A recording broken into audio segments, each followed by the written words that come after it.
What's up everyone, it's a knife style here, and today I'm going to be doing my first impressions video on my newest knife. This is the Spyderco Native Chief in S90V blade steel with a carbon fiber handle.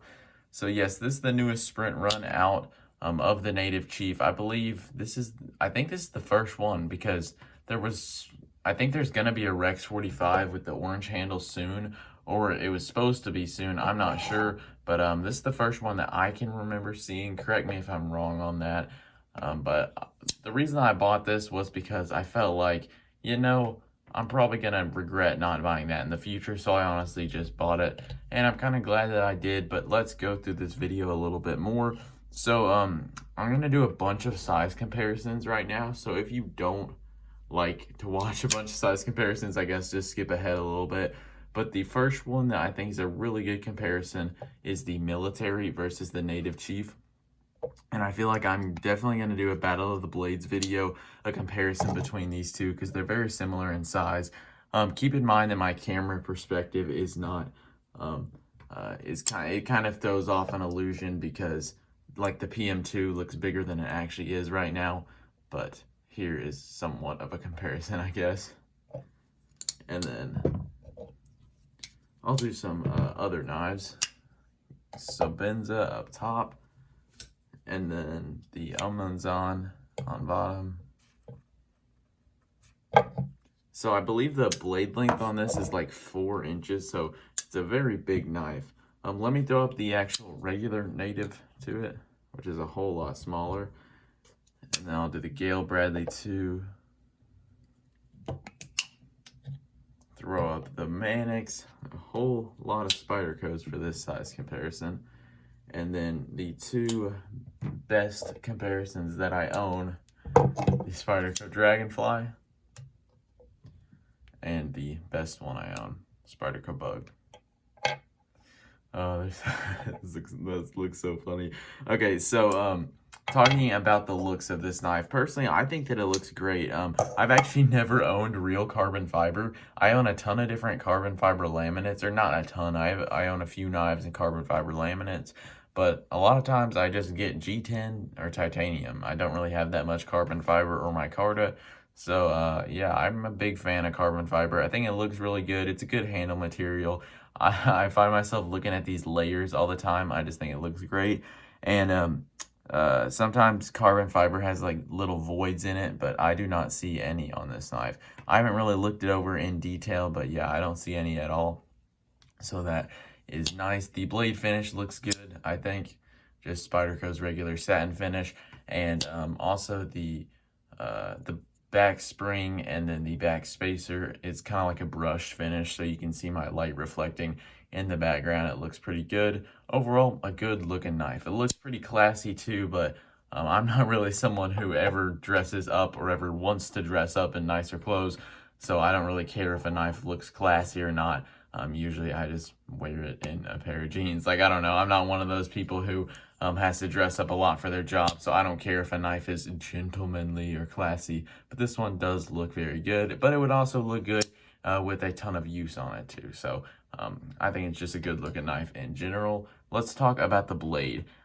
So S90V, as a blade steel, obviously this is the first impression, so I have not used this knife much, but I did sharpen it just because I feel like, honestly, sharpening a knife is kind of like using it a little bit, just because you're doing cutting motions the whole time, and you really get to know a blade after sharpening. And this S90V, it really deburred nicely. It felt great coming off the stones, and it sharpened up very well. This wasn't my favorite knife to sharpen, which I'll talk about, but I feel like S90V is going to be a steel that when it gets to my full review of this knife, or probably my EDC update of it, I feel like that S90V is going to be one of my favorite blade steels, because it's stainless, it's got good edge retention. It seems like it'd be one that I really like. A bunch of people say it's too chippy. I'm just gonna figure that out by myself.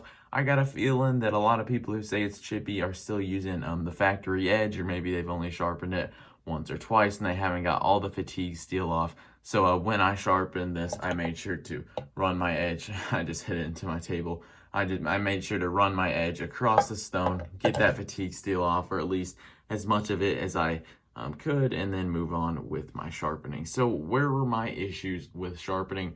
Well, one of them, honestly, this bevel on here it felt like it was under 15 degrees. Like, I'm talking, this thing was really, really low, at least on this side. It didn't feel as bad on this side. Now, I don't have a guided system. I freehand sharpen, so if I had a guided system and an angle cube, I'd really easily be able to tell, oh, this grind is off 2 degrees on each side. But this one, or just freehanding, I can't really tell.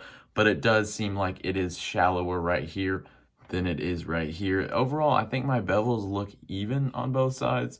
So, yeah, but it did feel like I was holding a lot lower angle here than I was going this way. So it is what it is. I expect that from Spyderco, honestly.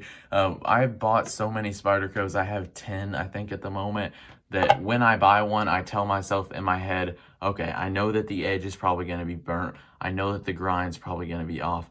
I know that the fit and finish probably, there's a good, or not a good chance, but, you know, maybe it's not going to be the most perfect thing in the world. Is this knife still worth it to me? And then, so a lot of people complain about these things, but honestly, for my review, sometimes people might be like, why isn't he complaining about that? And it's like, oh yeah, I had that in my mind before I bought this, so I was completely expecting it. But where, another issue that I had sharpening this is, let me show you my military. So what Spyderco does is they basically have a 90-degree plunge is what I call it. Basically, they just grind the knife straight down from here, and I actually really like that because you don't run into any issues with knives like this. None's on, I just sharpened it.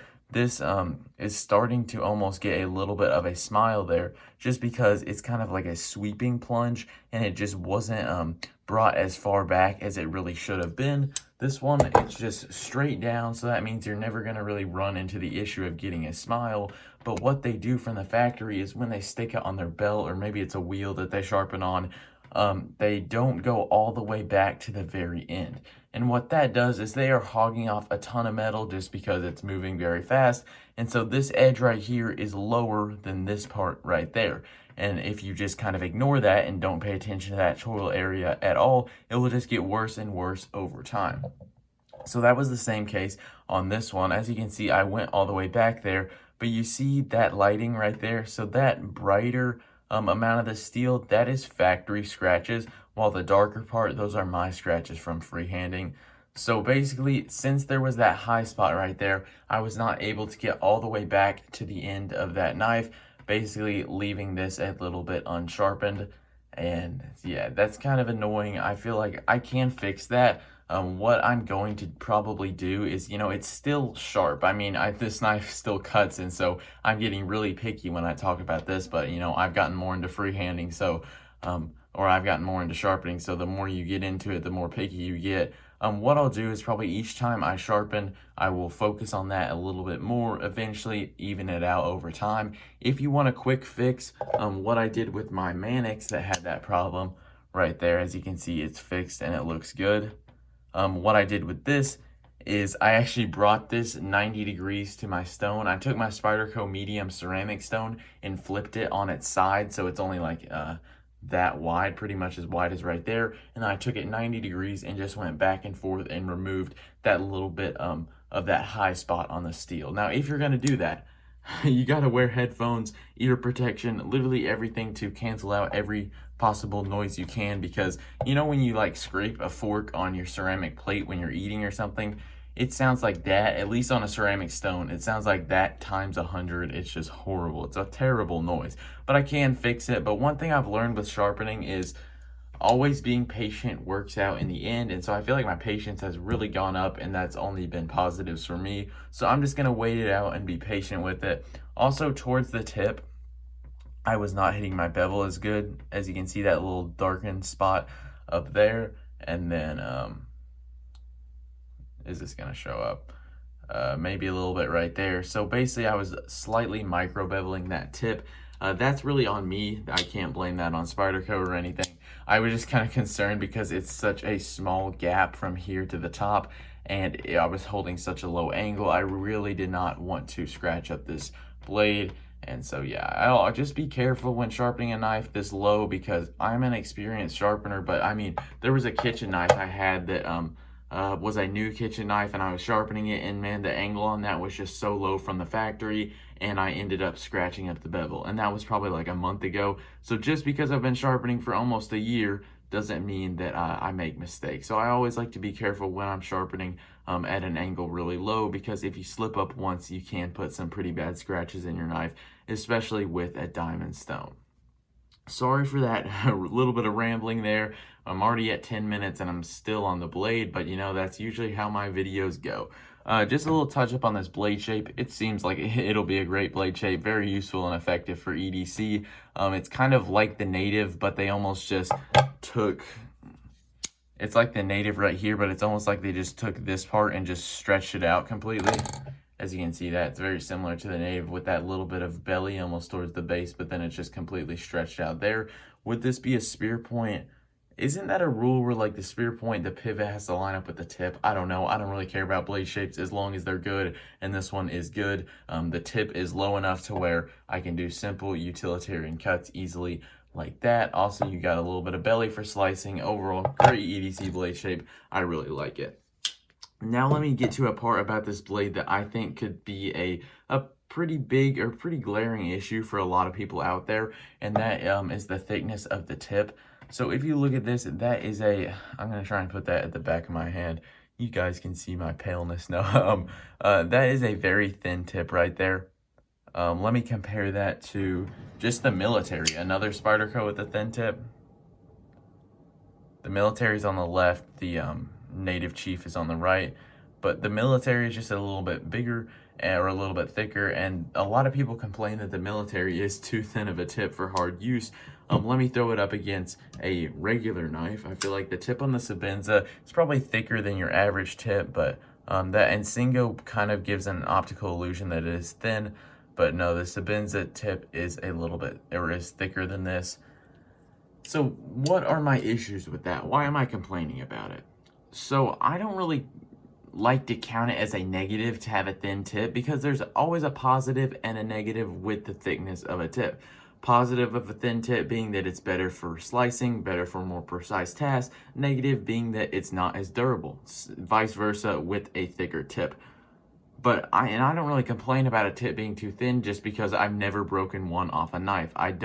If I pry with a knife, I try and get the meat of my blade into my prying or like the object that I'm going to pry, just so I'm not putting all the prying force, you know, from here on up. That's how you break the tip off your knife, and I've never dropped a knife straight on the tip and broken it. I'm not coming down on the people who did it, because it's not like they purposely threw their knife on the ground, but my issue with that is I feel like a lot of people really like the native for its simplicity and its ergonomics. And this is just a simple, strong backlock with very good ergonomics, like I just said. And I feel like a lot of people probably get this knife because they're like, man, I really love the native for EDC, but it's just a little bit too small of a blade, or that I'm comfortable using for a harder use task. And they're like, native chief, that's perfect. It's a huge blade. Still got the same lines as the native that I love. Still got the backlock. It's just bigger. That's perfect for me. And then they get it for hard use, and there is that thin of a tip. I just don't really, that doesn't make much sense to me. And I feel like the distal taper on Spyderco's, while I really like it because I feel like it helps them even out the thickness behind the edge throughout the blade of this, I feel like it's just, it doesn't make much sense because it's very thick up here and then very thin down here. So it's almost like, or it's not very thick, but it's almost like, yeah, this could get by for a hard use blade stock, and this couldn't get by, or this could get by for a nice fine EDC tip. So it's just kind of, it's like the worst of both worlds, if that makes any sense. So yeah, I guess that's a little bit of a complaint. It's about 20 thousandths behind the edge, kind of like your average Golden Colorado Spyderco. Like I said, I would like that to be thinner, but I bought this knife knowing that there's a good chance it's going to be 20 thousandths behind the edge. So let's move on. Sorry for that really long talk about the blade, but let's talk about the fit and finish and the lockup. So the fit and finish, it's a lot better than I thought it would be. Centering is dead center. Like, that is perfect. And I feel like it would be probably harder to center this long of a blade just because there's a lot more room for error, and especially grinding, keeping it, or they didn't really keep it symmetrical, but I don't know, somehow the blade is centered, so I'm really happy with that. And also the fit and finish on the backspacer right here. A bunch of your traditional people, you know, I'm not really into traditional knives, but I do keep in touch with a lot of aspects of the knife world, and they really look to see if there's any gaps between the metal and then the handle material. And this one looks great. I don't see anything. When you feel it, the only difference you feel is that the metal is smoother than the carbon fiber. And so yeah, it just feels great. It looks really good. There is a difference between the backspacer and the back spring, a pretty noticeable difference. So I don't know if that's something people complain about. Doesn't bother me at all. And then right here, also pretty seamless. Very nice. Good job, Spyderco. Lockup is good. No blade play, which actually, maybe if I gripped up here, okay, I can probably get some flex in this blade if I just do it like that. I don't want to do this because I don't want to break it on accident. I don't think I have the strength to do it, but I don't really want to run the risk. And then it's a back lock. I really like back locks. I think that they're great locking mechanisms. I'll talk about that a little bit more in the action. So overall fit and finish, I'm really impressed with it. I think that they did a really good job. Let's talk about the ergos. And the ergonomics on this knife are good, but honestly, they're not as good as I thought they would be. So it's still got the native ergos, if you know what I'm talking about, just the simple lines. And one thing that I love about the native is that on a lot of Spydercos, like the PM2, they have this hump up here. And I feel like that probably feels good to a lot of people in this choked back saber grip. But you know, when you get choked up in the saber grip, your thumb goes from being able to move freely like this to being locked in this position right here, and it's just not that comfortable, at least for me. And I feel like with the PM2, if I'm choked up in this saber grip, I'm probably gonna want my thumb to land like comfortably right around here. That's where I'd like it to land, but you know, it's right on top of that thumb hole, and it just feels weird. With the native, it's pretty much freedom for your thumb to do whatever you want. You can hold it like this. It's not very comfortable, but I like to hold it right here. You know, you can get all the way up like this. You can do whatever you want. It's really nice. I like that. And also, I think that not having that big thumb ramp makes the knife look a lot cleaner, a lot more like a normal knife. And it's the same with the Native Chief. You know, especially with this one, you can put your thumb way up here and you still have, what is that, 2 inches of cutting edge to deal with, and you won't have your thumb running into the material you're cutting. So very nice. I really like the ergonomics, or at least I really like that there isn't this big hump sticking out. And like I said, it also makes the knife look a little bit cleaner, because knives like, you know, the Spy Opera that Spyderco has, it's like that hump is just way too obtrusive. And honestly, that kept me from buying the knife just because it just didn't look good. I mean, I'm sorry for the people who have it. I think the micarta looks good, but just not the lines of the knife. So the issues that I have with the ergonomics, it's 2 things. One thing I just want to address really quick is this hump right here. I don't like that, because in the choked up position, it feels great. I have no issues with it. But in the choked back position, it goes up, or it inclines right for your middle finger. And your middle finger is your longest finger, and probably, I don't know if it's thicker than your pointer and your ring finger, but it's probably a little bit thicker. So basically, it's your biggest finger, and there's an incline for it like it's a smaller finger, and that just creates a pressure point on your hand, and I just don't like it very much. But choked up, I don't really have any issues with it. As you can see here, there is no liners on the inside of here. It's pretty much just carbon fiber, and then there's the back spring back there. So you can skinny mod this if you modders are watching. That could work. I don't think there's much of a market for it, just because I don't feel like there's many people who own the Native Chief, but it still is cool. I mean, I always like to see the possibility to do that. But my other issue for the ergonomics is, if you've seen this knife, you probably know what I'm going to say, but it's the same thing with the PM2. These scales are just blocky. Like, look at this. There is there even a chamfer? I don't know, but it's like almost maybe just a chamfer that's like a millimeter wide, very, very small, not really doing anything. It feels like 2 slabs of carbon fiber, except for here, there's a chamfer that looks good and it's nice. I just feel like these scales are very similar to the PM2, and they're just kind of blocky. And that's probably my main complaint with the PM2. What I like, or I don't know, I just wish they could have done something similar to the military like this. Like, it's just, I mean, this is probably the oldest knife on the table, Spyderco Military, and that back then they were doing a chamfer all the way around, and that just really makes it feel a lot more like it was made for your hand almost. I mean, just a little chamfer like that makes a huge difference, and I just wish they could have done it. It's one of those things that it's not like, ow, it's a hot spot, I need a chamfer. It's kind of like, okay, I don't know if I want to pick this knife up to do a bunch of cutting with it, because it will probably get uncomfortable over time. So I wish that they would have done some chamfering. I wish that this this hump right here wouldn't even be there. I don't think that it even would do anything that special in the choked up position. And yeah, the ergonomics are good. Like I said, they got the same ergos as the native, but they're just not great. Let's talk about the carry of this knife. So if you guys are wondering, I actually tried this tip down, but it didn't work out for me. I switched it to tip down, and I held it in this saber grip, and that pocket clip was a hot spot on my hand. So that was kind of a bummer for me, because this is a knife that I had the full intentions of switching to tip down, because it's a big knife. And so I've already explained this, but if you don't know what it is this a tip, or on a big knife with the tip up carry, there's a good chance you're gonna pull the knife out of your pocket somewhat like this. My dog is barking, so I apologize for that. But you're gonna pull it up out of your pocket somewhat like this, and then you're gonna have to scoot up the blade and open it like that. So it's like a couple more steps just to add to opening the knife. Now, I'm not some tactical expert that needs my knife deployed in my hand immediately. If I did, I would be probably only reviewing Emerson's. But what the advantage of the tip down is basically you pull it out of your pocket like this, and your thumb is already there, good to go, and you are good to cut with it. So that is why I like tip down with these bigger knives. And also tip down carry, if you like to carry in your back pocket, tip down is really nice, because that blade tucks into the seam of your pants, and it just feels really good. And it's fine with the front pocket carry too. It's just also really nice in the back pocket. But the pocket clip, it still is the regular Spyderco spoon clip. This carbon fiber is very smooth. It's not like this carbon fiber G10 laminate on my GB2 actually has more texture to it.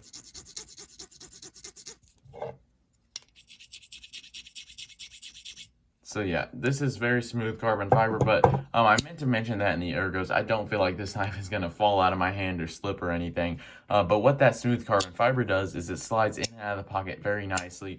I just could slide this in and out easily with sweatpants. I think this is going to carry very well. And also, it's lightweight. I don't know the exact weight on it. I don't have a scale with me. You guys can always just look that up online. But, you know, like I showed you, no liners on here, pretty much just chunks of carbon fiber, and then the back spacer and the locking mechanism and the blade and the hardware. There's not much to this knife. It's very lightweight, especially for the size of it. That's one thing that Spyderco does really good that I feel like they don't get a lot of credit for, is their knives are oddly light for how big they are. Like the military, I will carry this knife just like a regular 3.5-inch blade. Like, honestly, I probably won't be able to tell the difference from the military in my pocket and a Sabinza in my pocket, just because it's so light for how big of a knife it is. It feels like it's almost a smaller knife. And just feeling them right now, this Native Chief feels lighter than the military. You know, it's not scientific at all. I don't have an actual number for you, but it does feel very light, especially this carbon fiber version. I assume that the G10 would be light as well, but I am impressed for how light this is for how big the blade is, because honestly, if there is like a, I don't know, imagine if ZT came out with a 4-inch blade, that thing's gonna weigh like 6 ounces easily. So I'm kind of impressed that Spyderco did this big of a blade for this light of a package. For the action and then value, and then we're done. This video is taking longer than I thought, but I feel like I'm saying everything I want to say. For the action, it's very good. I probably, if 9 times out of 10 when I pull this knife out, I'm just going to slow roll it and then go out. It's a loud noise, which is kind of funny. It's just a loud opening, I don't know. But the slow roll works just fine. Very easy to do. You can flick it. If you're someone who just wants to get a knife to play with it, you know, do what you want with your property. I don't care what you do. But this knife probably wouldn't be the best, just because honestly it's not very fun to play with. But I can thumb flick it. Can I Spidey flick it? I can. With a little bit of finger strength and a little bit of wrist, I can do it sometimes, I guess. But yeah, it's not that fun to play with, but it is a good backlock action. I just really like backlocks. I know I already said it, but a lot of people a lot of people dislike them just because they're old. You know, it's not the ease of a liner lock like this, or especially like a compression lock like this. It's just not as fun, not as easy to do. But a back lock, it's simple, it's effective. It has been around for so long. I mean, I guess the Buck 110 was that the first folding knife, and it was the first locking folding knife. And it was a back lock. I just feel like the back lock, it's a great locking mechanism, especially with this choil here. Very easy to operate one-handed. I keep doing that. I hit my tripod with the edge. Hopefully I didn't just chip it or something. I don't think I should have, but I think the action on this, it's fine. I like back locks. It's easy to depress. You don't have any issues with that, and they're just simple. They're effective, and they're really nice. I like them. For the value, $250 for this. Is it worth it? I don't know if anyone cares, but a Bug Out just came out from Benchmade, one of their new releases, and it's an S90V carbon fiber, and that one is $250, I think. So they're both kind of same materials, around the same price, both made in America, and this one is like way bigger than a Bug Out. So I'm going to say that, okay, I don't know.